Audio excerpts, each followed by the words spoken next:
역대상 29장 12절에서 14절을 주요 구절로 우리가 함께 보겠습니다. 자, 우리 말씀 한 목소리로 읽겠습니다. 준비 시작. 부와 귀가 주께로 말미암고 또 주는 만물의 주제가 되사 손에 권세와 능력이 있사오니 모든 사람을 크게 하심과 강하게 하심이 주의 손에 있나이다.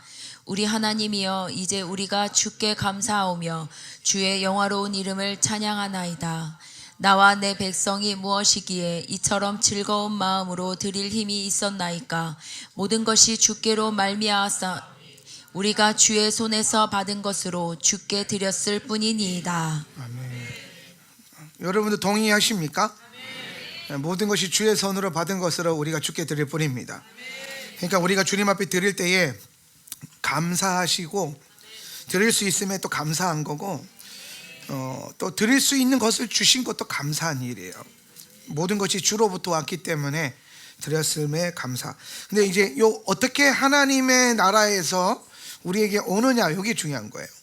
요거를 잘 알면 이게 열려요. 그게 제가 이제 목회를 하다 보니까 목사님들을 많이 만나잖아요. 목사님들을 많이 만나는데, 사역자들을 많이 보는데, 사역자들을 보면 이제 두 부류의 사역자들이 있어요. 되게 비둘기같이 순전한 사역자들이 있어요. 그래서 약간 미련해 보이고 순전한 분들이 있어요. 고생이 많아요. 이 땅에서 순전할수록 좀 귀하게 쓰임 받는 목사님들이죠. 근데 반대로 또 어떤 목사님들이 있냐면 야곱 같은 분들이 있어요. 머리가 좋아요. 잔머리라고 그러죠. JQ가 높아요. JQ가 높아요. JQ가 높아서. 근데 뭐 그렇다고 해서 하나님을 뭐 멸시하고 그런 건 아니에요. 하나님 잘 섬겨요. 하나님을 사랑하고 좋아하는데 그 방법이 뭐라 그럴까요? 영리하다 그럴까요? 지혜로운 건 아닌 것 같고, 약간 세속적인 냄새가 나요, 그런 분들은. 그런데 이 땅에서 참 희한하게 잘 받아내요. 하나님이 주신 게 명확해요. 하나님 주신 게 명확한데 순전하고 미련한 분들은 참 힘들게 살고요. 지혜롭고 영리하고 잔머리 굴리는 목사님들이 또 풍성하게 또 잘 살죠. 처음에 제가 이해가 안 됐어요. 그렇잖아요. 우리는 약간 인본주의적인 기질이 강하니까 순전하고 순수해야 잘 돼야 되죠. 이게 약간 권성징하고 이런 느낌처럼, 사실 그 똑똑하다는 분들이 사실은 뭐 악한 건 아니에요, 제가 봤을 때는. 근데 순전하지는 않아요.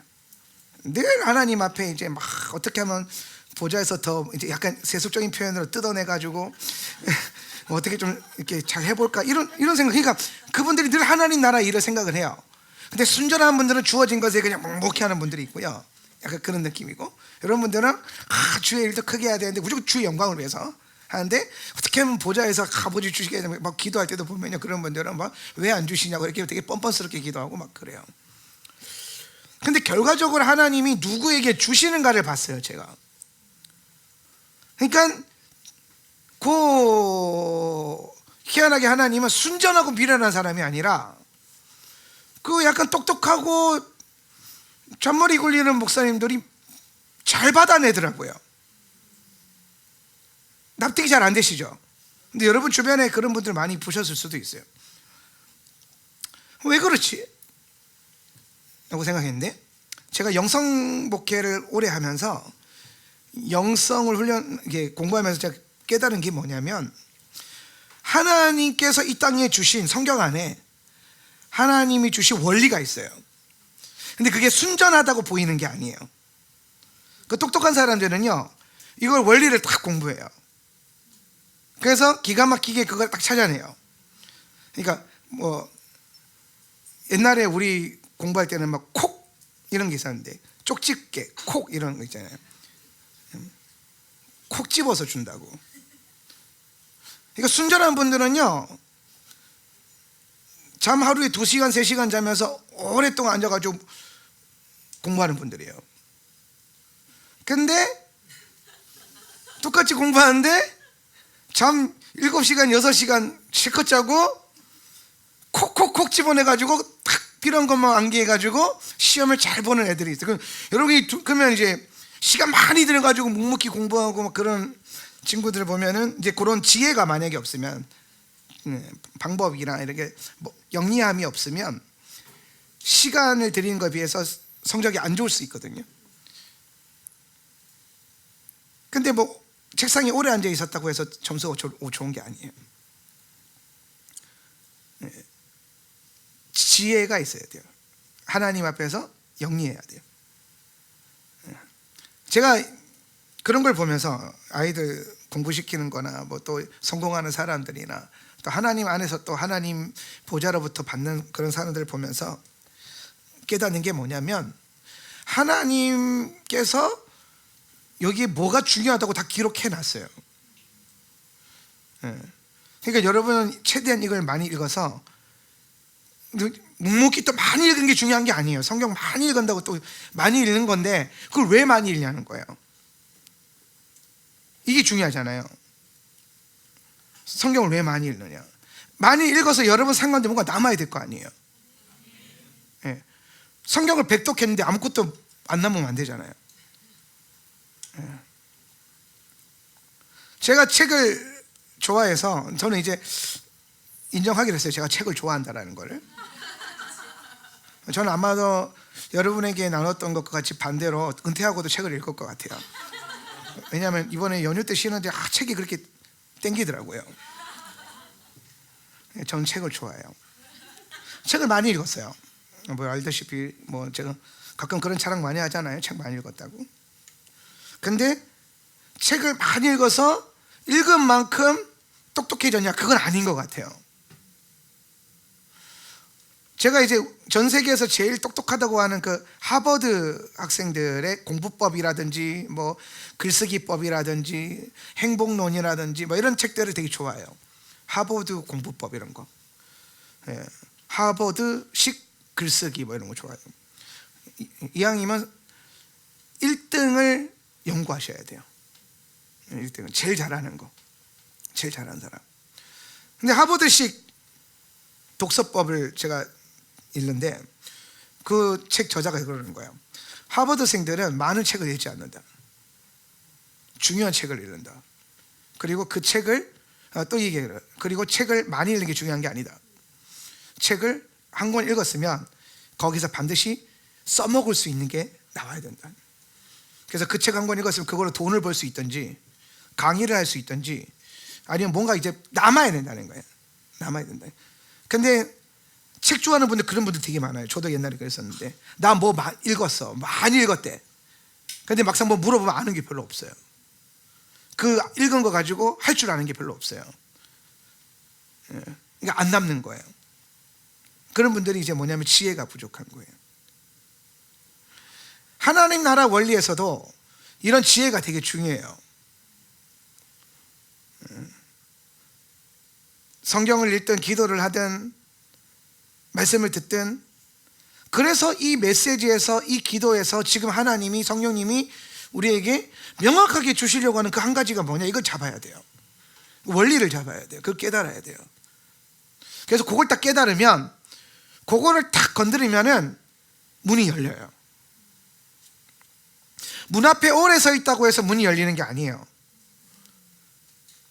자물쇠에다가 열쇠를 꽂고 돌려야 문이 열려요. 저는 여러분이 그런 지혜와 계시가 임하는 사람들이었으면 좋겠어요. 뭐 게을러도 된다 소리 아니에요. 그런 사람들 생각보다 되게 부지런해요. 그런데 허망하게 시간을 쓰지 않는다는 거죠. 미련하게 쓰지 않는다는 거죠. 오늘 시즌에 제가 여러분에게 지금 이런 얘기를 왜 하냐면, 우리가 이 시대를 살다 보면은 유튜브 열어보면은 많은 메시지들이 있고 또 많은 강의들도 있고, 뭐 서점 가보면은 기독교 서적들도 엄청 많아요. 저 요즘에는 뭘 사야 될지 잘 모르겠어요. 그래서 요새는 저는 베스트셀러는 잘 안 사요, 진짜. 뭘 사야 될지 모르겠어요. 뭐 수십 권씩 쏟아져 나오니까.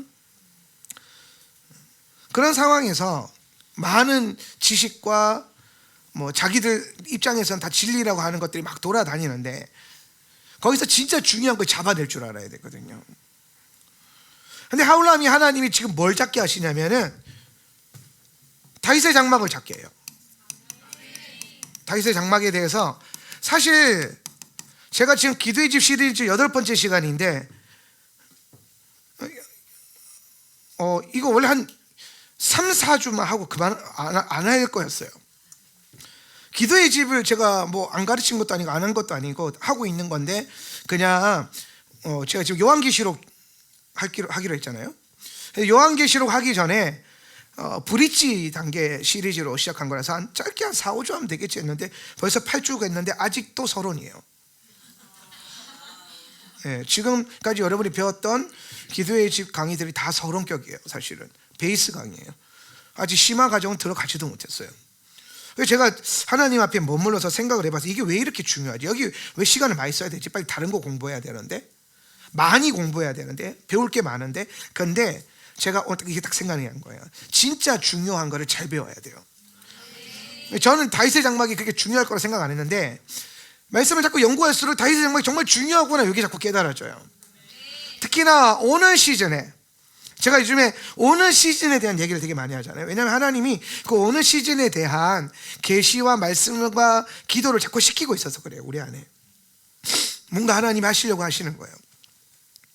이번 주간에 이제 우리 교회 방문했던 한 자매님이 계신데 초등학교 6학년이에요. 근데 그 자매님이 기도하는 가운데 환상을 봤대요.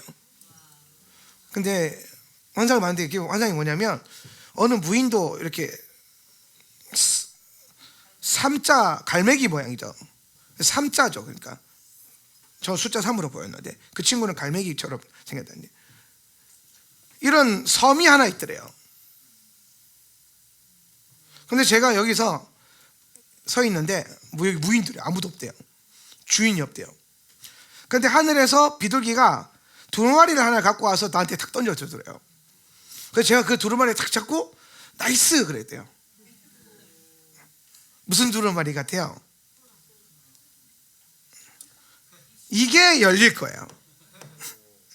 이 두루마리가. 저는 이게 하나님이 우리에게 주시는 유업과 기업, 땅 그렇게 보였어요. 주인 없는 땅에 서 있었는데 문서가 내려왔잖아요. 그럼 딱 문서지 뭐. 그죠? 그래서 제가 근데 그 친구가 기도를 하면서 굳이 제 기도를 그렇게 하면서 뭔가 보였다는 거예요. 그래서 하나님 뭔가 또 준비하고 계시구나. 그럼 이제 우리는 지금 하울람 공동체는 전반적으로 지금 많은 계시와 지혜와 또 예언들이 있어요. 지금 우리가 받은 하나님의 응성과 응답들이 있죠. 근데 그 중에서 기도하고 있지만 실체가 없는 것들이 있어요. 근데 실체가 나타나는 것들도 있고 그게 우리가 계속 또 기도하면서 지혜와 계시로 받았던 걸 실체로 나타내는 게 2주 후에 있을 라스트 러너예요. 이거 여러분 생각보다 꽤 큰 계시였는데 우리의 관점보다 수준보다 더 넘쳐 흐르게 하나님께서 부어주셨어요. 400명 무료 캠프를 진행할 수 있는. 지금도 계속해서 그 캠프를 위한 후원도 들어오고 모금이 들어오더라고요. 충분히 우리 안에 하나님이 실체로서 이제 보여주는 거죠. 근데 이게 1년 전에는요 실체가 아니었어요. 그죠? 비전이었어요. 꿈이었어요. 근데 지금은 이제 2주 후면은 실체로 들어가요. 이게 이제 지금 하울람에게 하나님이 가고자 하는 어떤 그 길이에요. 근데 이 길을 계속 걷고 있는 입장에서 다윗의 장막이 과연 무엇을 의미하는 걸까? 근데 굉장히 중요하더라고요. 다윗의 장막이 왜 중요하냐면은 다윗의 장막에 뭐가 있냐면은 다윗의 보좌가 있어요. 오늘은 다윗의 보좌에 대한 조금 심화된 편. 이전에 제가 다윗의 보좌 한번 했어요. 다윗의 열쇠 하면서. 근데 한 번 더 할 거예요. 이번에는 뭐냐면 다윗의 보좌에 앉는 교회. 다윗의 보좌에 앉은 교회에 대해서 나눌 건데 다윗의 보좌가 굉장히 사실 중요하고 다윗의 보좌 때문에 다윗의 장막이 중요해요. 그래서 이 다윗의 보좌가 소유된 다윗의 장막에서는 뭐가 일어나냐면은 전쟁이 있어요. 전쟁. 그러니까 오늘 시즌은 그냥 뭐가 툭 떨어지는 시즌이 아니라 전쟁해야 되는 시즌이에요. 영적인 전쟁들이 있어요. 다윗의 장막은 전쟁과 굉장히 밀접한 그 연관이 있는 하나님의 시스템이에요. 그래서 다윗의 장막 안에 보면은 이 모든 이 장막을 섬겼던 예배자들이 다 군인들이고 장군들이고, 그죠? 이분들이 군인들이고 장군이고, 이분들이 또 다 선지자, 선견자들이에요. 그래서 이분들이 다 통일 왕국 시대는 더 이상 전쟁이 없잖아요. 전쟁이 없으니까 다윗 시대에 그 다윗의 왕국은 전쟁으로 만든 왕국이란 말이에요. 전쟁으로. 그러니까 다윗 시대에는 군대가 많았겠죠. 군인들이 강했겠죠. 그러니까 그 많은 군대와 군인들이 통일 왕국이 되니까 다 하루아침에 실업자가 되는 거예요. 군인을 양성하기 위한 훈련소가 많았겠죠. 군인을 위한 무슨 초소나 천막 이렇게 굉장히 많았겠죠. 그런데 전쟁을 할 필요 없으니까 더 이상 군인이 필요 없잖아요. 그러니까 다 하루아침에 이제 막 빈털터리가 되는 거예요. 그런데 하나님께서 통일왕국 시대 이 사람들을 그대로 어디로 이끌어 가냐면은 영적 전쟁하는 군대로 이끌어 가요. 그래서 영적 전쟁을 하기 위해서 하나님이 세워놓은 지휘 본부가 다윗의 장막이에요. 그래서 이 다윗의 장막에는 하나님 나라 차원의 영적 전쟁을 주도하는, 실행시키는 컨트롤 타워예요. 영계를 움직이는 컨트롤 타워. 여러분, 영계를 움직이는 거 사실 굉장히 중요해요. 왜 영계를 움직이는 게 중요하냐면은 모든 현상은 다 뭐로부터 왔다 그랬어요? 영으로부터 왔다. 현상은 영으로부터 와요. 그러니까 여러분의 삶에 있는 물질계와 현상계를 움직이려면 현상을 놓고 기도하면 안 돼요. 뭘 놓고 기도해야 돼요? 영을 놓고 기도해야 돼요. 영을. 영적인 영역을 해결을 해야 돼요. 그래서 내 삶 가운데 이 현상을 변화시키기 위해서 하나님이 영적인 세계를 움직일 수 있는 몇 가지 열쇠를 주셨다 그랬잖아요. 그죠? 거기에 조윤기 목사님이 45년 동안 목회하시면서 요거 하나로 세계에서 제일 큰 교회를 만들었어요. 이 열쇠를 만들어, 그 아랄에서. 그러니까 여러분, 제가 그랬잖아요. 조윤기 목사님은 성경을 많이 연구하시고 많이 읽으신 분일까요? 그 조윤기 목사님보다 더 많이 연구한 사람들이 있을 것 같아요, 없을 것 같아요? 훨씬 많아요. 조 목사님이 지구를 60바퀴 넘게 도셨대요. 부흥회 다니시면서 비행기로 60바퀴 넘게. 그런 분이 아무리 비행기 안에서 읽고 기도한다 하더라도 여러분 그게 쉽지 않아요. 이스라엘 가면서 다들 도전해 보셨죠? 이번에는 영화를 보지 않고 책을 읽으리라. 근데 그것도 한두 시간이지 11시간 12시간 비행기 타고 갔는데 진짜 토할 것 같아요 나중에는. 이게 쉬운 일이 아닐 거란 말이에요. 또 막 시차 적응부터 시작해서 얼마나 많은 시간들이 그 바닥에서 쏟아질 것 같아요. 그런데 조윤기 목사님보다 훨씬 더 많이 성경을 아는 분들이 분명히 있을 거고, 성경에 대해서 더 많이 책을 쓴 분도 있을 거란 말이에요. 그런데 조윤기 목사님은 성경 읽어가지고 그 똑똑한 양반이 4차원의 영적 세계, 4차원의 영적 원리라고 하는 거예요. 원리. 요거 한 가지 딱 꼬집어냈어요. 그래서 다른 사람들은 막 66권을 한 절씩 강의하면서, 마틴 로이드 존슨 목사님 같은 경우는 에베소서 한 권을 가지고 10년 목회했다 그러잖아요. 수요예배 때 8년인가 설교했다잖아요. 조윤기 목사님 그렇게 한 적 없습니다. 그러니까 설교학적으로 보면은, 성경적으로 보면 훨씬 더 그분이 뛰어나는데, 목회는 그 로이드 존슨 목사님 그 웨스트민스터 채플 그 다 모아봤자 뭐 10,000명도 안 될걸요. 그 예배당 몇 천석 되려나? 로이드 존슨 목회 70만 명 정도. 로이드 존슨 목사님 교회 하나 운영하셨는데 평생에 이분은 교회 3,000개 세우시고, 예. 이게 그냥 세계를 경영하셨어요. 기독교의 세계를. 성경을 많이 읽고 그래서 그런 게 아니에요. 하나님의 지혜가 임해서 요 중요한 원리 한 가지를 딱 잡아내니까 하나님이 이걸 가지고 크게 쓰시는 거예요. 지금 제가 무슨 말인지 알겠어요? 여러분에게 그런 지혜가 필요한 거예요. 많이 아는 게 필요한 게 아니라 진짜 하나님이 여러분에게 주신 중요한 거, 이 공동체 안에, 하울람 공동체 안에 하나님이 주신 정말 중요한 진리들이 있단 말이에요. 그게 제가 목회하면서 깨닫는 건데, 시즌마다 주제가 바뀌고 테마가 바뀌고 원리가 주어져요. 그래서 여러분, 이 지금 강단에서 지금 뭐 목사님을 통해서 아니면 교회를 통해서 중보자들 통해서 어떤 메시지가 흐르고 있는지 요걸 체크해가지고 거기에 집중하면은, 여러분도 그 중에 그거 하나 딱 잡히면 그게 여러분의 삶에 놀라운 기적과 부흥을 일으키는 거예요. 축복을 주는 거예요. 예. 많이 알고 많이 듣는다고 해서, 그러니까 많은 목사님들의 설교를 듣는다고 해서 하나님이 복을 주시는 게 아니에요. 진짜 우리에게 주시는 중요한 거, 이 시즌 가운데, 이 시대 가운데, 우리의 시간대 위에서 하나님이 주시고자 하는 그 한 가지를 딱 붙들어야 되는데, 지금 그게 다윗의 장막이란 말이에요. 그러니까 이거 잘 배워야 돼요.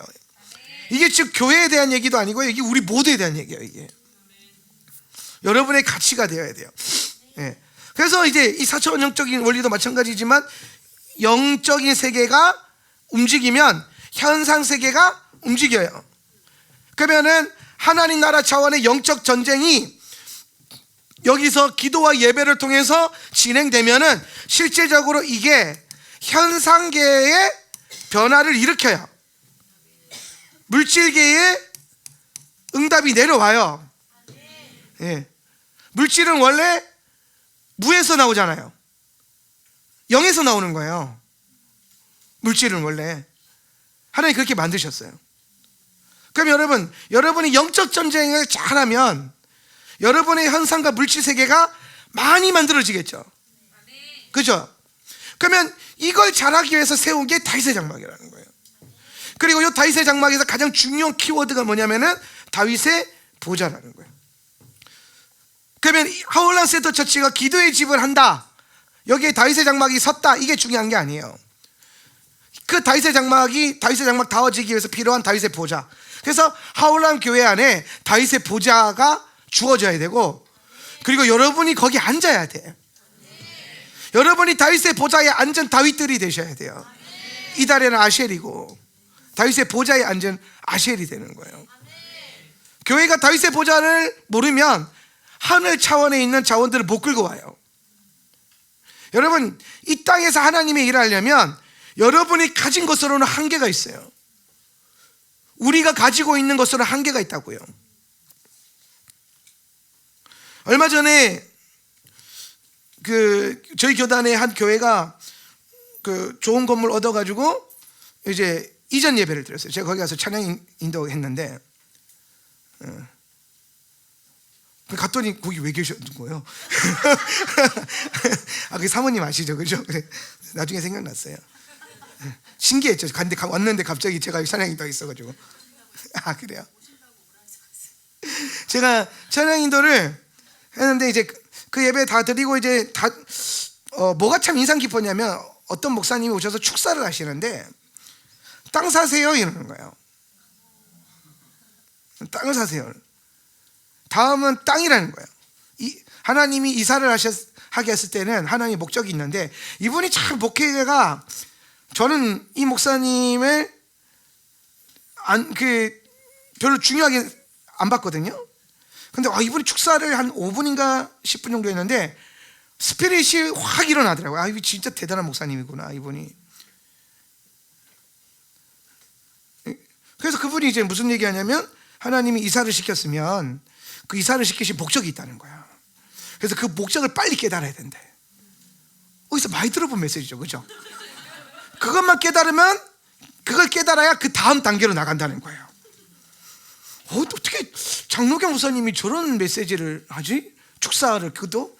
그러면서 이사한 목적을 잘 깨달으면 그 다음에는 땅을 사게 될 거라는 거예요. 건물을 사든지. 그래서 땅을 사라는 거예요. 그래서 땅을 사려면 뭐 돌반지도 뽑고 다 뽑아야 된대. 예. 자기도 그렇게 돌반지 많이 뽑았대요. 근데 제가 생각했어요. 용인은 돌반지 뽑아서 교회가 사지나? 지금 라스트 오늘 끝나면 한번 가볼 건물 하나 있는데 그게 15억이에요. 여러분 돌반지 뽑는다 그거 살 수 있을 것 같아요 우리가? 그러니까 잘 봐요. 돌반지를 뽑을 수 있는 믿음이 있어서 교회가 세워지는 게 아니라 우리 다 같이 돌반지 다 뽑았어요. 그게 핵심이에요. 돌반지 뽑을 건데 근데 중요한 거는 돌반지로 안 된다니까요. 그러면은 이 교회가 우리 교회가 다음 시즌에 하나님이 원하는 그 믿음의 분량을 그 기업을 얻어내려면 뭐가 필요하냐면 돌반지를 뽑는 믿음과 영성뿐만 아니라 거기에 대해서 하늘의 자원을 끌고 올 수 있는 지혜와 계시가 필요해요. 그리고 그 뭐라 그럴까요? 그 똑똑함이 필요해요. 그 원리를 알아야 돼요. 그러니까 여러분의 기도가 그냥 주시옵소서라고 해서 다 주어지는 게 아니에요. 전 세계 모든 크리스천들이 달라고 기도합니다. 그죠? 여러분 우리가 이거 실험해봐도 돼요. 우리 다 같이 뭐 하나 놓고 기도해 주세요 기도하는데 다 못 받습니다. 다 못 받아요. 받는 사람들이 있어요. 그리고 그 여러 번 시도하면은 받는 사람이 또 받습니다. 대부분 그래요. 잘 받아내는 사람이 있어요. 왜 그럴까요? 정말 하나님 앞에 영적으로 뭔가 중요한지를 알고 그걸 다 겨냥해서 기도할 수 있는 거예요. 그러려면 뭐가 필요하냐? 토라가 필요해요. 그래서 토라가 중요해요. 유대인들 예로 들어볼까요? 유대인들은 예수 믿어야 안 믿어요? 자, 예수 안 믿으면 구원이 있어요 없어요? 확실하게 대답하세요. 예수 안 믿으면 구원이 있어요 없어요? 없어요. 그래서 유대인들에게도 구원이 필요해요. 그죠? 유대인들에게도 예수가 필요해요. 주님의 구속사가 그들에게 반드시 흘러갈 거예요. 자, 그러면 여러분 유대인들이 이 시대 보면 너무나도 선명하게 하나님이 주신 자원과 풍성한 재정의 물질의 축복이 유대인들에게 있어요 없어요? 있어요. 전 세계를 움직이는 것은 유대자본이랑 화교자본이래요. 그 중에서 가장 뛰어난 게 유대자본이고. 그럼 여러분 그걸 왜 유대자본이라고 불러요? 유대인들이 갖고 있어서 그래요. 유대인들 그걸 왜 갖고 있게 됐어요? 하나님을 그 자본을 하늘 차원에서 끌어낼 수 있는 원리를 알아서 그래요. 우리는 죽어라 예수 믿으면서 구원받아가지고 기도하는데 영혼 구원의 정신 승리에 만족하고 있을 때 유대인들은 예수도 모르는데 토라와 지혜와 지식의 영이 임하니까 어떻게 돼요? 전 세계를 경영하는 자본의 주인이 되잖아요. 저는 그게 그들의 노력의 결과라고 생각하지 않아요. 하나님의 블레싱의 결과지. 제가 뭐 사단의 회나 거짓 유대인들 몰라서 이 말 하는 거 아니에요. 알 만큼 다 아는데 크게 보면 하나님의 블레싱이에요. 여러분 유대자본이 그 거짓 유대인들에게만 있는 게 아니에요. 뭐 프리메이슨이나 로스차일드 가면 거기만 있는 게 아니라 제가 프랑스에서 그 사업하는 한 자매님을 아는데 그분이가 통화할 때 깜짝 놀랐어요. 그분은 유대인 회당을 다녀요. 크리스찬인데 유대인을 위해서 전도하려고. 그런데 이분이 어느 정도의 인정을 받고 있냐면은 그 유대 공동체에 고임인데 샤밧 예식에 들어올 수 있는 자격을 얻었어요. 되게 이례적인 케이스예요. 근데 가보면 자기가 입이 떡떡 벌어진대요. 그 유대인들이 어마어마한 자산가들, 자본가들. 그런데 샤밧에 모여서 철저하게 율법과 하나님을 따라요. 그러면서 그들 안에 이 돈은 경제적인 머리에 이 아까 그 영리함이라고 했죠. 제가 표현했을 때 그 폼이 딱 잡혀 있어요. 그게 어디서 왔냐? 토라에서 왔어요. 그래서 그걸로 자기 공동체, 자기 가족, 뭐 유대 사회를 쫙 보필해요. 기가 막혀요. 그래서 그분이 그래요. 목사님, 이분은 그냥 저랑 생각은 거기에선 반대인데 목사님, 크리스천들이 무조건 복 받아야 된다고. 무조건 물질 축복 받아야 된다고. 왜 그렇게 생각하냐 했더니 여기 유대인들 원유맨 이루려면 얘네 장난 아니라고. 뭐 10억 20억으로는 뭐 갖다 대지도 못해요 목사님 이러는 거야. 그래서 자기도 거부가 되게 해달라고 기도하고 있다는 거예요. 그래서 그건 좀 나랑 다르다. 우리가 결국엔 열심히 노력해도요, 그 유대 자본 그 자산을 못 따라가요. 그리고 이 하나님 나라 차원의 하나 되면 그 외향적 수준으로 맞춰지는 게 아니에요. 예수 그리스도께서 하나 되게 하시는 거지. 그 원수된 담을 그분이 허무셔야 되고, 그분이 이 접착체 역할을 해주셔야 되는 거지. 유대인들만큼 돈 많다고 해서 우리가 뭐 원유면 되는 거 아니에요. 그런데 그들은 그게 있다라는 겁니다. 그 지혜. 하늘 보좌에서 하나님이 성경에서 우리에게 하나님의 형통함을 누릴 수 있는 많은 것들을 기록해 두셨는데, 이걸 알아서 이것 가지고 기도를 할 줄 알고, 이것 가지고 쓸 줄 알고, 이것 가지고 통치할 줄도 알고, 이것 가지고 내 삶과 내 가정과 이 교회를, 공동체를 경영하고 보필할 줄 알아야 돼요. 근데 그걸 하는 역할을, 그 기능이 뭐냐? 다윗의 보좌예요. 그러니까 다윗의 보좌는 여러분, 영적인 계열만을 풀어내는 게 다윗의 보좌가 아니에요. 다윗의 보좌는 실제적인 다스림, 하나님 나라와 차원에 있는 이 영적인 차원에 있는 것들이 현상계에 실제로 간섭하게 하는 게 다윗의 보좌예요. 하나님은 이 땅에 여러분의 삶에 관심이 많아요. 하나님은 여러분의 재정 상태에 관심이 많아요. 그리고 하나님은 여러분이 어떻게 재정을 사용하고 있는지, 어떤 마음의 자세로 인생을 살고 있는지에 관심이 많아요. 그리고 하나님은 관여하고 싶어요. 그런데 모든 크리스천들이 하나님의 간섭을 끌고 올 수 있는 게 아니에요. 하나님의 간섭을 끌고 올 수 있는 그 원리가 뭐냐? 다윗의 보좌라고요. 다윗의 보좌. 그러면 이제 이쯤 되면, 이제 여기까지 서론인데, 이쯤 되면 다윗의 보좌를 어떻게 앉아야 될까? 나도 그 자리에 앉고 싶다, 이런 생각이 들어요, 안 들어요? 들어야 정상이에요. 여전히 이렇게까지 얘기했는데도 그 보좌는 내 자리는 아닌 것 같아, 읽고 있으면은, 네, 그래요. 뭐 그렇죠. 다윗의 보좌. 그래서 다윗의 보좌가 어떻게 앉을 거냐? 다윗의 보좌를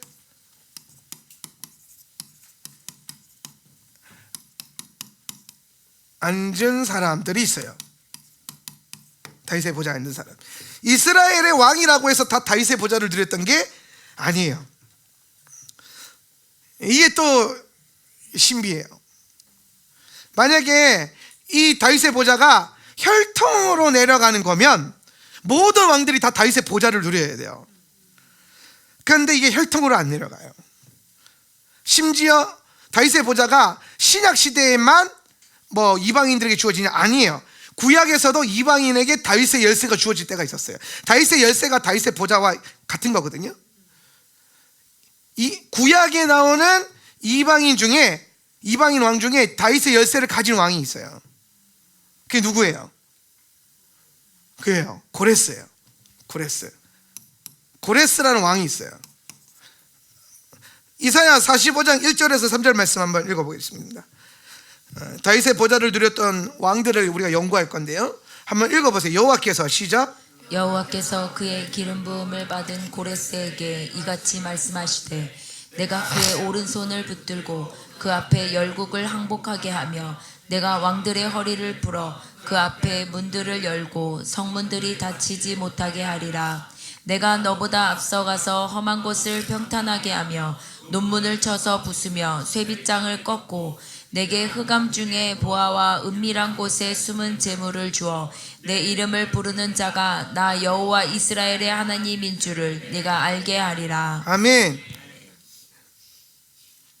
오늘 고레스, 이방인 왕인데요, 이 고레스에게 여호와께서, 참 놀라운 말씀이에요. 이게 좀 이 구절이 정말 중요한 구절인데, 여러분 성경 갖고 오셨으면 밑줄 꼭 그으셔야 되는데, 여호와께서 그의 기름 부음을 받은 고레스네요. 이방인 왕인데요, 하나님의 기름 부음을 받았어요. 근데 그 고레스가 어떤 일이 일어나냐? 그 앞에 문들을 열고 성문들이 닫히지 못하게 하리라. 지금 뭐예요? 다윗의 열쇠예요. 그죠? 지금 다윗의 열쇠를 보여주고 있는 거예요. 그러면서 내가 너보다 앞서가서 험한 것을 평탄하게 하고 논문을 쳐서 부수며 닫힌 문들을 여는 거예요. 쇠빗장을 꺾고 문을 닫히게 했던 원리를 꺾는다라는 거예요. 멍에를 꺾는다는 거죠. 이 비슷한 설교 제가 얼마 전에 했었죠. 예.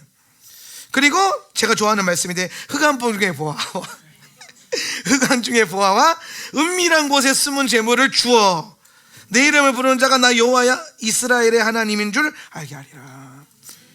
이 다윗의 열쇠를 가지니까 어떤 일이 일어나냐, 단순히 닫혀있는 영역의 문만 열리는 게 아니라 주님께서 그 문을 막 열고 가니까 그 다음에 자동적으로 따라오는 게 흑암 중에 보아, 감추어져 있는 보아와 은밀한 곳에 숨은 재물을 끄집어내서 그 다윗의 열쇠를 가진 자에게 주겠다는 거예요. 이게 이스라엘 왕이 아니에요. 이방인 왕이에요. 여러분에게 다윗의 열쇠가 주어지고 여러분이 다윗의 보좌의 믿음을 갖게 되면은 오늘 우리에게도 동일하게 흑암 중에 보아와 은밀한 곳에 숨은 재물을 얻게 되는 역사가 일어나는 거예요.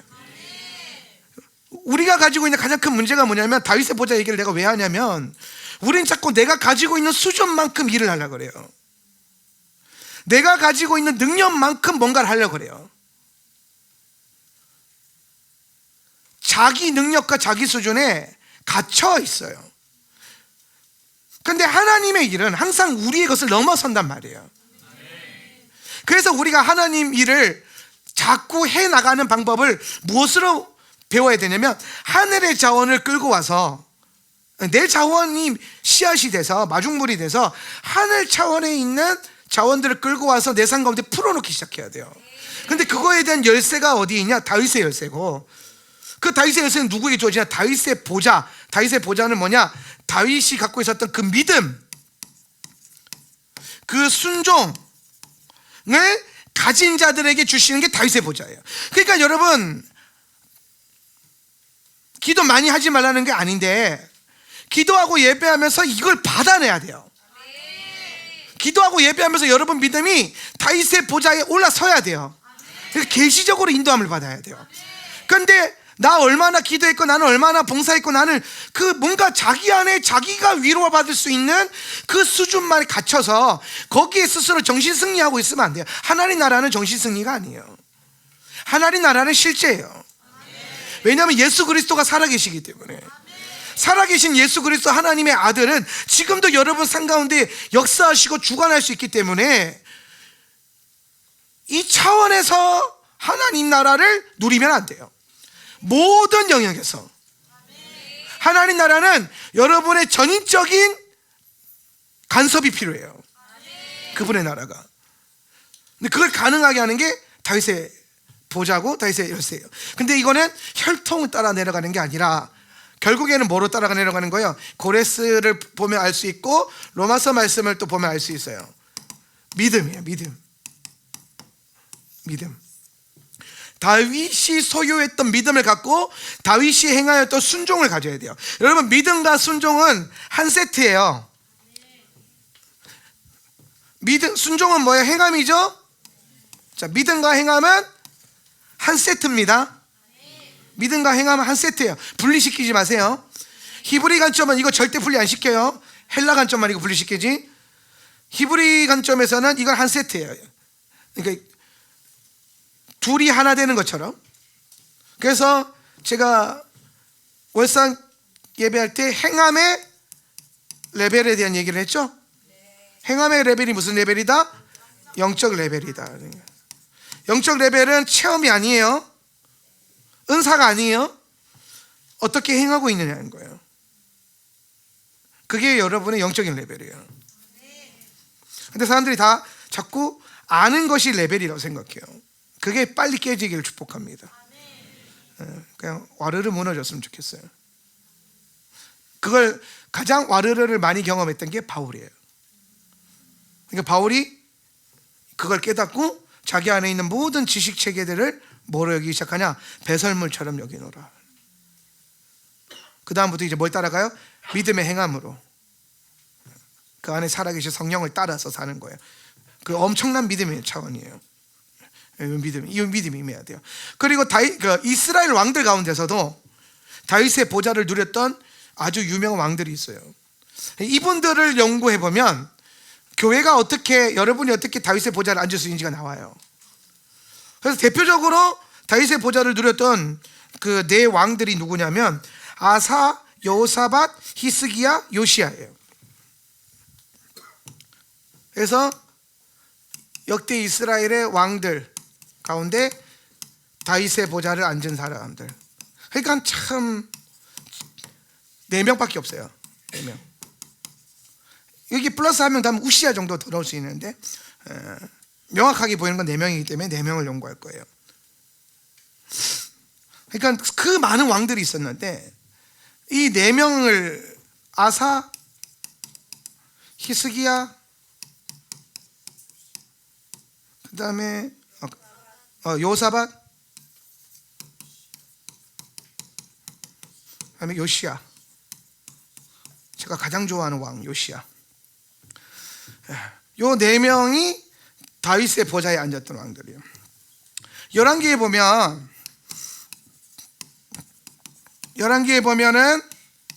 이스라엘 왕들이 딱 2개의 길로 걸어요. 첫 번째는 무슨 길이냐? 다윗의 길이에요. 그리고 두 번째 길은 뭐예요? 여로보암의 길이에요.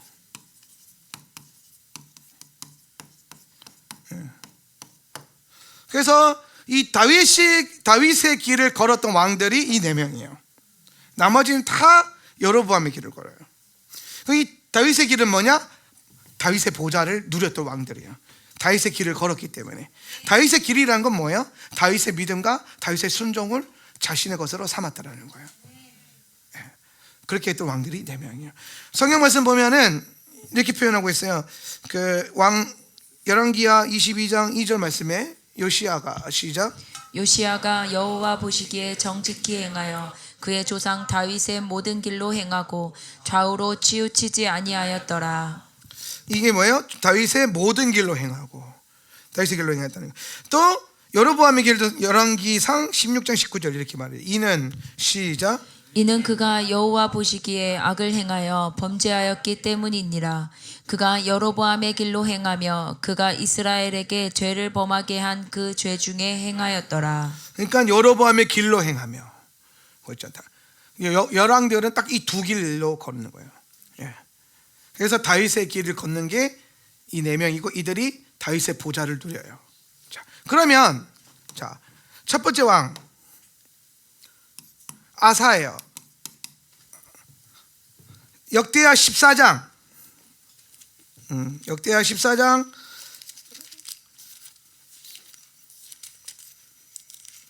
2절에서 5절인데요. 자, 역대하 14장 2절에서 5절에 보면 아사는, 천천히 보겠습니다. 2절에 아사는 주 그의 하나님이 보시기에 좋은 일, 올바른 일을 하였다. 여기서 올바른 일, 좋은 일과 올바른 일이라고 했어요. 좋은 일은 토브를 얘기하는 거예요. 히브리어로 토브. 그 다음에 옳은 일은 야샤르예요. 야샤르는 어떤 이미지가 있냐면은 하나님의 언약을 중심으로 살았다, 일을 행한다, 이런 뜻이에요. 하나님 언약이 그 베이스가 되는 개념이에요. 그러니까 지금 아사가 하나님의 언약 안에서 좋은 일과 옳은 일을 행하였다, 이렇게 표현한단 말이에요.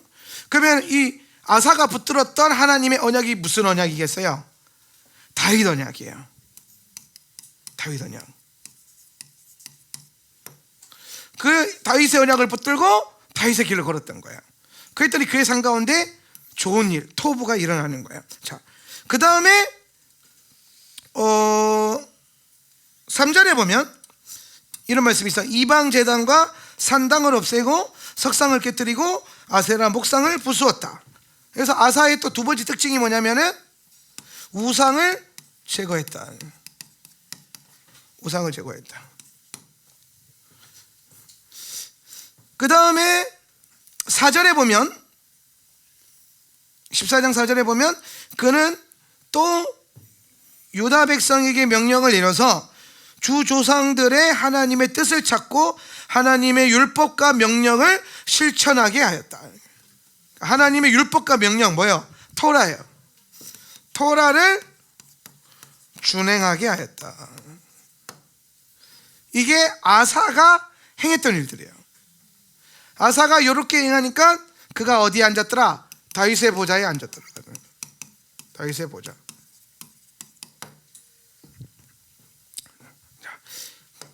두 번째 왕 여호사밧 한번 볼게요.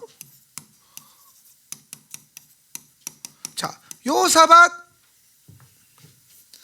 역대하 17장이에요. 역대하 17장이 4절에 보면 그의 아버지가 섬긴 하나님 한번 읽어볼까요? 다만 시작. 그의 아버지가 섬긴 하나님을 찾으며 그 하나님의 계명을 따라 살고 이스라엘 사람의 행위를 따르지 않았으므로. 하나님의 계명을 따라 살고, 여기서 계명이 뭐예요? 토라예요. 토라를 준행하였더라. 여기 얘기하는 거예요. 그 다음에 6절 그는 시작. 그는 오직 주님께서 지시하신 대로 살기로 다짐하고 유다에서 산당과 아세라 목상을 없애버렸다. 우상을 제거했다. 그죠? 우상을 제거했다. 그리고 7절과 9절인데요. 7절과 9절 한번 읽어봅시다. 그는 시작. 그는 왕이 된 지 3년째 되는 해에 지도자들인 베나일과 오바댜와 스가랴와 느다넬과 미가야를 유다 여러 성읍에 보내어 백성을 가르치게 하였다. 그들은 주님의 율법책을 가지고 유다 전국을 돌면서 백성을 가르쳤다. 그들은 유다의 모든 성읍을 다 돌면서 백성을 가르쳤다. 백성들에게 뭘 가르쳤다? 토라를 가르쳤다. 토라를 가르쳤다. 그랬더니 하나님께서 12절에 여호사밧을 어떻게 하셨어요? 여호사밧은 세력이 점점 커졌다. 강해졌다 이 말입니다. 형통했다라는 거예요. 여호사밧. 자, 세 번째 왕 히스기야입니다.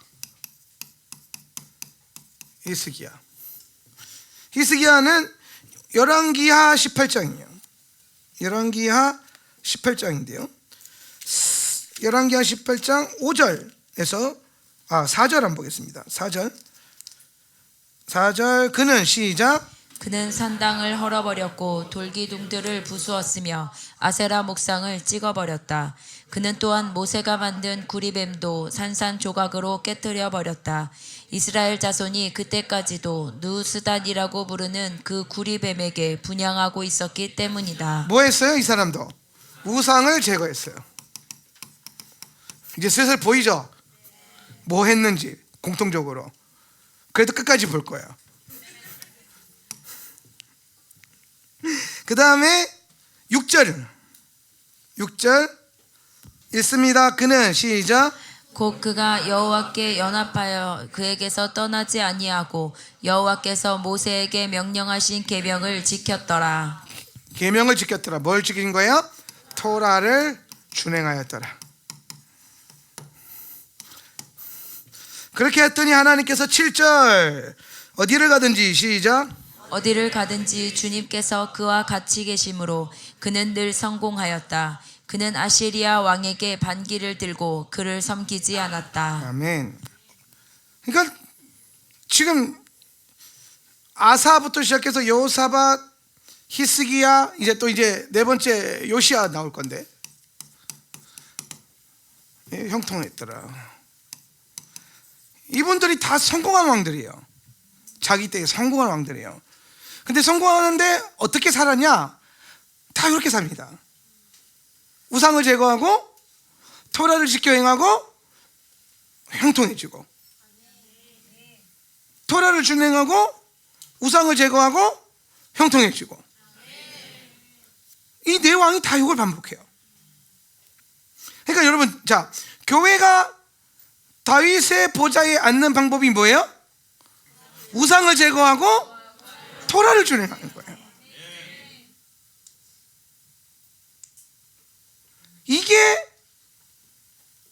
다윗의 보좌에 앉았던 왕들의 시스템이었어요. 우상을 제거하고, 다윗도 마찬가지죠. 우상, 적들, 블레셋을 제거하고 통일왕국을 이루고 다윗의 장막 안에서 토라를 준행했어요. 다윗이 그 최초로 한 인물인데, 그래서 다윗에게 하나님이 영원한 언약을 주시면서 그 열쇠를 주시고 다윗의 일대기를 통해서 왕들에게 그 열쇠가 물려가게 하셨는데, 어떤 왕들은 이렇게 다윗이 했던 것처럼 그 시대의 우상을 제거하고 토라를 준행하면서 살고, 어떤 왕들은 자기 하고 싶은 대로 사는 거예요.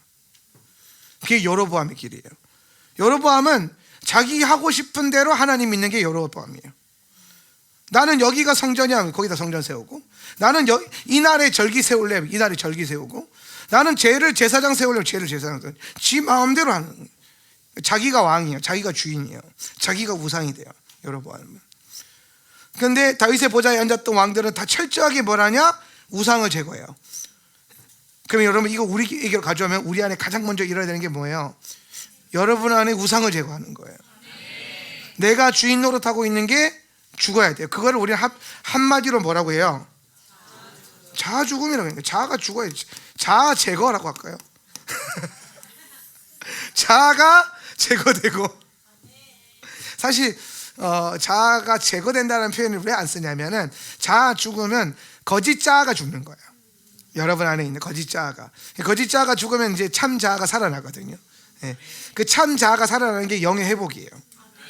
영의 회복. 그러니까 여러분의 자아가 영적으로 회복이 돼야 돼요. 그래서 영적 차원으로 이게 기능이 일어나야 돼요. 예. 요시야 똑같아요. 왕하 22장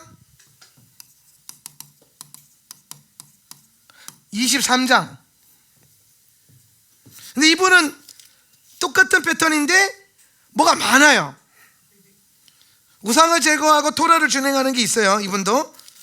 근데 이분이 하나님이 특별하게 세우셔가지고 뭐 하냐면은 유월절을 회복시켜요. 절기를 회복시켜요.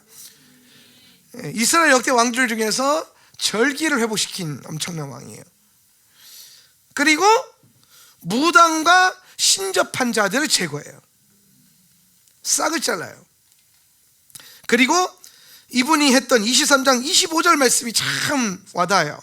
이와 같이, 시작. 이와 같이 마음을 다 기울이고 생명을 다하고 힘을 다 기울여 모세의 율법을 지키며 주님께로 돌이킨 왕은 이전에도 없었고 그 뒤로도 다시 나타나지 않았다. 이게 개역개정으로 봐야 더 와닿아요. 뭐라고 되어 있을 것 같아요, 개역개정에? 마음을 다하고 뜻을 다하고 힘을 다하여서 모세의 율법, 모든 토라를 여호와 앞에서 행하여야 돼. 마음과 뜻과 힘을 다해서. 예. 이걸 뭐야? 첫 계명이죠, 그죠? 첫 계명과 연결이 되어 있는 거예요. 쉐마가 됐다는 거예요. 쉐마 이스라엘, 들으라 이스라엘아, 주 우리 하나님 유일하신 하나님이시. 넌 너의 마음과 뜻과 힘을 다하여 너의 하나님 야훼를 사랑하라. 그게 실행되었던 게 요시아예요. 그래서 요시아는 정말 많은 하나님의 일들이 해요. 근데 요시아의 그 삶에서도 이 두 가지가 있어요. 우상을 제거하고 토라를 준행해요. 자, 우리가 다윗의 보좌에 앉으려면 똑같아요. 첫 번째 뭐예요? 우상이 제거가 되어야 돼요. 여러분 안에 오늘 이 밤에 나도 모르게 세워져 있었던 우상들, 산당들, 누수단 같은 것들, 누수단을 빨리 잡아내야 돼요. 누수단이 제일 헷갈리게 하는 것들이에요. 이게 은혜인 줄 알고 붙들고 있어서 날고 봤더니 내 자기의가 돼버려요. 누수단 같은 것들, 아세라 이런 거는 그냥 대놓고 그냥 몰아내야 되고, 철저하게 무너져야 돼요. 그래야 여러분이 오늘 이 밤에 집에 가서 보좌에 앉는 꿈을 꿀 수 있어요. 저는 오늘 시즌에 하울람 센터 처치에 다윗의 보좌가 임해야 돼요. 이 교회가 다윗의 보좌에 앉아야 돼요. 그리고 중요한 거, 우상 제거하고 토라를 준행해야 돼요. 그래야 다윗의 보좌가 내려올 수 있고, 다윗의 보좌가 내려와서 내 삶 가운데 임하고, 여러분 심령 가운데 임하고, 가정 가운데 임하고, 교회 가운데 임하면, 자 이제 중요한 거, 다윗의 보좌가 내려오면 어떤 일이 일어나냐면, 다윗의 보좌가 앉혀지면 하늘 보좌가 다윗의 보좌와 연결이 돼요. 이것 때문에 여러분을 다윗의 보좌에 앉히려고 하는 거예요. 주님께서 이것 때문에 다윗의 보좌를 우리에게 언약으로 주시는 거예요. 우리는 오늘 시즌에 우리가 열심을 다해서 헌금하고 기도하고 뭐 많이 하겠죠. 근데 제가 생각을 해봤어요. 그걸로 하나님이 주신 예언적인 그 비전이 이루어질 수 있을까? 안 되겠더라고요. 근데 하나님이 말씀하셨으니까 하나님의 일은 하늘의 자원으로 해야 돼요. 그러면 여러분, 이제 여러분이 뭘 받게 되냐면, 여러분 안에서의 시름을 넘어서서 여러분의 믿음이 보좌에 앉아서 하늘의 문을 열고 하늘 차원에 있는, 하늘 창고에 있는 자원을 이 땅에 연결시킬 수 있어야 돼요. 그걸 하는 게 다윗의 보좌예요. 여러분, 다윗 시대에 엄청나게 많은 재정으로 하나님을 섬겼어요. 근데 여러분 생각해 보세요. 전쟁을 했던 세대란 말이에요. 전쟁을 하는 세대, 얼마나 경제적으로 힘들었겠습니까?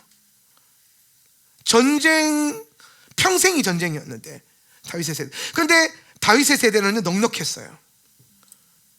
하나님이 다윗에게 보여준 그 다윗의 장막을 연 22조를 투자하면서까지 22년을 운영할 수 있는 엄청난 자원을 갖고 있었어요.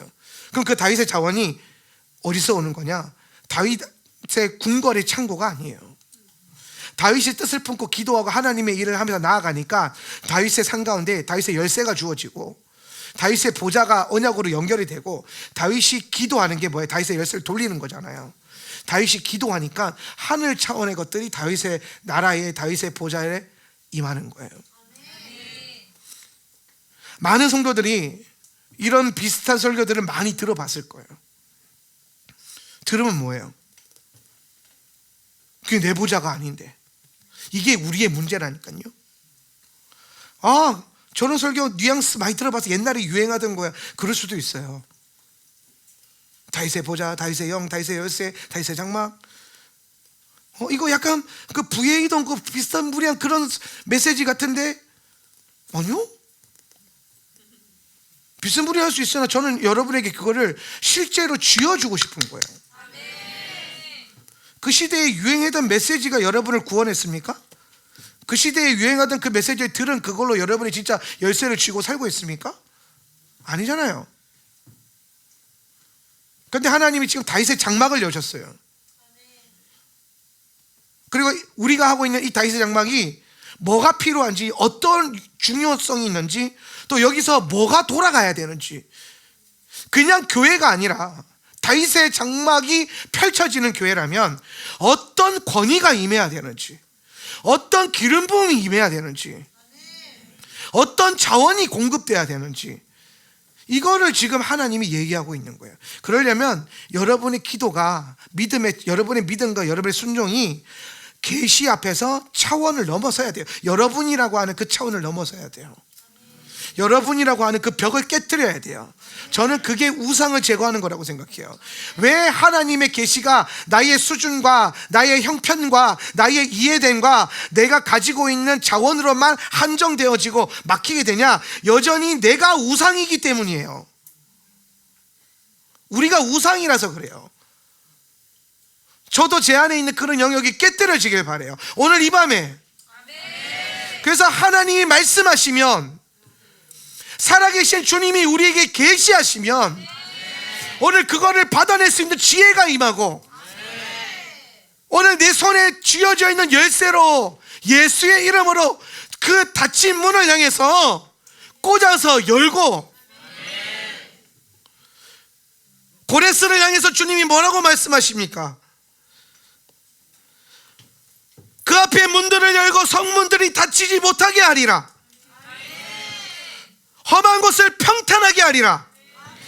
논문을 쳐서 부수며 쇠빗장을 꺾고 흑암에 감추인 보화와 은밀한 곳에 감춰진 재물을 내게 주어서 여호와 이스라엘의 하나님을 드러낼 것이라는 거예요. 이달에, 오늘 시즌에 이달에는 아셀이 되시고 다음 달부터는 고레스가 되세요. 할렐루야. 여러분은 이렇게 아까 선명한 게 있어야 자꾸 그 이미지를 떠올리면서 기도를 하거든요. 이게 꿈이라는 거예요. 꿈, 비전의 능력. 여러분, 비전이 없으면요 늙습니다. 비전이 없어서 늙는 거예요. 그런데 60대, 70대, 80대, 90대더라도 하나님이 주신 비전이 그 가슴에 있으면 안 늙어요. 나이가 많아서 연로해지셔서 후퇴해지는 게 아닙니다. 우리 장로님 권사님들, 지혜와 계시의 영이 임하면 노년의 명작, 믿음의 명품을 쓰고 명작을 쓰고 걸작을 그려내는 게 하나님의 사람의 인생이에요. 근데 그걸 가능하는 게 뭐냐? 비전이에요. 하나님의 꿈이에요. 선명해지세요. 그리고 그 선명함이 오늘 여러분에게 정말 구체적으로 다윗의 열쇠, 다윗의 보좌에 대한 이 역사와 기능과 능력이 여러분 모두에게 임하기를 바랍니다. 여러분, 하나님이 우리에게 정신 승리로 예언 주시는 게 아닙니다. 되면 되고 말면 말라는 식으로 주시는 게 하나님의 비전이 아니에요. 하늘의 것을 주님이 준비해 두셨다잖아요. 주님, 우리 교회가, 우리가 가끔씩 우리 셀리더들 모임할 때 보면 막 우리 그런 거 하잖아요. 건물 막 얘기하고 막 땅 얘기하고 막 여기는 15억이래, 여기는 20억이래, 여기는 진짜 가고 싶은데 또 45억짜리도 있어요. 거기는 다 있어요. 몸만 들어가면 돼요. 주님이 신혼방 다 차려놓고 몸만 들어오면 된다고 하는 것처럼 그런 데도 있어요. 그러면 이제 그 중에 한 사람이 이렇게 얘기합니다. 그래서 목사님, 우리 얼마 있는데요? 그러면 네. 그러면 이제 우리가 가지고 있는 걸 보기 시작하면 이게 헛꿈이 돼요. 아유. 그런데 기도하면 보이는데 어떡해? 그러니까 기도하면서 내게 있는 것으로 바라보는 게 아니라 기도하면서 하나님이 이 비전을 주셨을 때에, 이 꿈을 주셨을 때에 이걸 위해서 주님이, 우리는 보지 못하잖아요. 흑암 중에 감추인 보호가 무슨 뜻이에요? 어둠 속에 감춰져 있어서 여러분은 못 봐요, 그거를. 근데 주님은 다 보여요. 주님은 뭐가 있는, 어디에 있는지 다 알아요. 그래서 우리가 저 다윗의 보좌에 앉아서 다윗의 열쇠를 갖고 내 수준과 내 형편으로 신앙생활을 하는 게 아니라 다윗의 믿음을 갖고 다윗의 순종으로 나아가면, 다윗의 순종이 필요해요. 다윗의 믿음이 필요해. 그래야 다윗의 열쇠가 주어지지. 그렇게 나아가면 감추어졌던 보화가 여러분에게도 주어지고 교회 안에 부어지고 숨겨진 재물들이 막 연결되기 시작하고, 그렇게 하나님의 일들이 일어나는 겁니다. 여러분, 저는 1년 전에는요 200명 캠프 얘기했었어요. 제가 왜 200명 얘기한 줄 아세요? 200명은 우리 교회 재정으로도 하겠더라고요. 혹시 모금이 안 되더라도. 그러니까 뭐예요? 현상이죠. 우리 수준으로 본 거예요. 우리 수준으로는요 200명은 해요. 내년 캠프 제가 지금 200명 예상하고 있거든요. 왜? 우리 수준으로 보면 그 정도는 해요. 근데 주님의 계획은 뭐예요? 다다음 주에 400명 모입니다, 여러분. 더블로 주셨어요. 그럼 여러분, 근데 웃긴 건요, 이 더블로 하는데 이게 가능해지도록 주님이 재정을 주셨어요. 근데 교회 재정 한 푼도 안 들어갔습니다. 다 여러분의 헌금과 진짜 그냥 감추인 부하들이 들어와요. 이름도 없이 그냥 막 들어와요. 라스트 러너 이게 들어와요. 예수님의 마음 이러면서 들어와요. 그냥 알 수 없어요. 근데 그 모든 것들이 모여서 400명 캠프가 돼버렸잖아요. 지금 여러분 우리가 이제 자원이 없어서 400명 하는 건 아니에요. 공간이 없어서 400명 하는 거지. 만약에 우리가 더 넓은 데가 있었으면 이게 400명으로 안 끝났을지도 모릅니다. 제가 처음 시작할 때 제 기준으로 제가 보는 눈으로 우리가 가진 자원으로 설정을 했는데 하나님 기도하면서 걸어가니까 하나님이 늘려라. 그래서 하나님 돈이 없는데요. 우리 전사님들이 모여가지고 박벌이 싸매면서 여기서 10만 원 줄이고 이거 아껴가지고 여기서 20만 원 땡겨오고 그러면서 목사님 방 하나 겨우 확보했어요. 막 그러면서 막 우리가 얼마나 치열하게 그걸 한 줄 몰라요. 어디서 뭐 줄이고 이거 가져오고 막 테트리스 재정을 가지고 한 사람이라도 더 넣으려고. 그러다 우리끼리 막 하다 답이 안 나와요. 그런데 그 다음날 주님이 쿵 하고 넣어주시고 흑암 속에 감추인 보아 숨겨진 재물, 그리고 제가 늘 좋아하는 단어 더 있다. 제가 최근에 이제 그걸 좀 깨달아요. 하나님의 일을 하나님의 자원으로 하는 방법, 그걸 위한 믿음, 그걸 위한 순종. 이 교회가 다 같이 손 모아서 다윗의 열쇠를 받아내서 믿음으로 놓고 돌릴 수 있기를 바랍니다. 닫힌 문이 열릴 겁니다. 제주도 복음화, 제주도 부흥, 이제 이 시대에 교회에 부흥 없다, 그런 헛소리에 놀아나지 마시고 주님이 무엇을 하실지, 주님이 우리에게 어떤 비전을 주셨는지 그거 바라보면서 우리는 믿음과 순종으로 나아가는 거예요. 그랬을 때 여러분 하나님 나라 차원에 여러분 연합되잖아요. 제가 아는 분명한 한 가지가 있어요. 그게 뭐냐면 하나님 나라 차원에 연합되면 여러분 개인의 삶도 넘치도록 복을 받아요. 하나님이 항상 주의 일에 연합하는 자들에게 그의 삶, 개인적인 삶들도 풍성하게 하시더라고요. 오늘 시즌에 여러분의 삶에 닫혀있는 문들이 열릴 겁니다. 이 교회가 다윗의 보좌에 앉을 것이고 믿음으로 열 것입니다. 자리에서 일어나셔서 한번 기도합시다. 우리 이사야 45장 2절, 1절, 2절, 3절 말씀 다 같이 한 번 더 읽고 말씀 붙들고 한번 여러분에게 주시는 감동 오는 말씀이 있다면 그거 딱 붙들고 기도하세요. 대부분 3절에 쏠릴 것 같기는 한데 그래도 혹시 모르니까 성령님의 인도함을 받으세요. 다 같이 한번 읽읍시다. 여호와께서 그의 시작. 여호와께서 그의 기름 부음을 받은 고레스에게 이같이 말씀하시되 내가 그의 오른손을 붙들고 그 앞에 열국을 항복하게 하며 내가 왕들의 허리를 풀어 그 앞에 문들을 열고 성문들이 닫히지 못하게 하리라. 내가 너보다 앞서가서 험한 곳을 평탄하게 하며 논문을 쳐서 부수며 쇠빗장을 꺾고 내게 흑암 중의 보아와 은밀한 곳에 숨은 재물을 주어 내 이름을 부르는 자가 나 여호와 이스라엘의 하나님인 줄을 네가 알게 하리라. 아멘. 오늘 이 말씀 붙들고 하나님이 여러분에게 주신 어떤 계시를 붙들고 또 오늘 메시지를 들으면서 여러분 안에 감동이 주는 메시지가 있다면 그 말씀을 붙드세요. 그 한 가지를 집요하게 붙드십시오. 그게 없으면 안 돼요. 있어야 돼요. 지금 빨리 하나님 앞에서 붙드세요. 그리고 오늘 그걸 강력하게 붙들고 한번 다 같이 기도합시다. 말씀 띄워주세요. 말씀 띄워주시고 하나님 이 말씀대로 오늘 내게 주신 말씀의 선포대로 오늘 주님의 계획대로 될 줄 믿습니다. 오늘 우리 안에 다윗의 보좌에 앉는 믿음, 오늘 하울란 센터 처치가 다윗의 보좌에 앉아서 다윗의 열쇠를 돌리는 믿음의 행위들을 하게 하여 주시옵소서. 순종과 행함의 레벨이 올라갈지어다. 다윗의 열쇠가 주어질지어다. 우리 한번 간구하며 선포하며 기도합니다. 주여